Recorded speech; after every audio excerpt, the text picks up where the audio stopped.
Hello बच्चों, let's read this question. The question say that common example of semi-synthetic polymers are option A cellulose and starch, option B cellulose acetate and cellulose nitrate, option C buna and buna S, option D cellulose nitrate and buna S.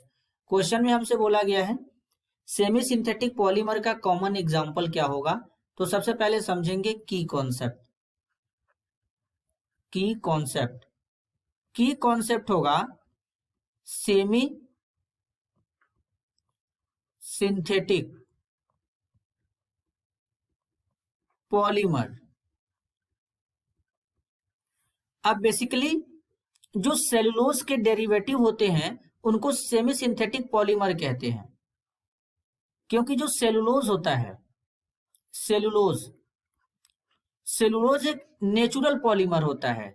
Cellulose जो होता है ये natural polymer होता है। अब cellulose पाया कहाँ जाता है? तो ये पाया जाता है प्लांट के सेल वॉल में। जो प्लांट का सेल वॉल होता है उसमें सेलुलोज पाया जाता है। अब सेलुलोज से जो डेरिवेटिव होते हैं, मतलब इससे जो डिराइव किए जाते हैं, इससे जो बनाए जाते हैं, उसे सेमी सिंथेटिक पॉलीमर कहते हैं। अब जैसे सेलुलोज से क्या बनाए जाते हैं? सेलुलोज नाइट्रेट, सेलुलोज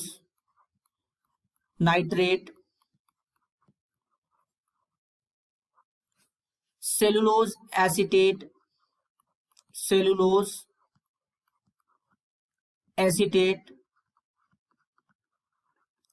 तो ये जो एग्जाम्पल है सेलुलोज एसीटेट, सेलुलोज नाइट्रेट, ये कॉमन एग्जाम्पल है सेमी सिंथेटिक पॉलीमर के।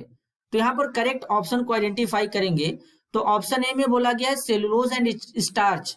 सेलुलोज और स्टार्च जो होते हैं ये नेचुरल पॉलीमर के एग्जाम्पल होते हैं, तो ये गलत हो जाएगा। ऑप्शन बी है cellulose acetate and cellulose nitrate, तो ऑप्शन बी करेक्ट हो जाएगा।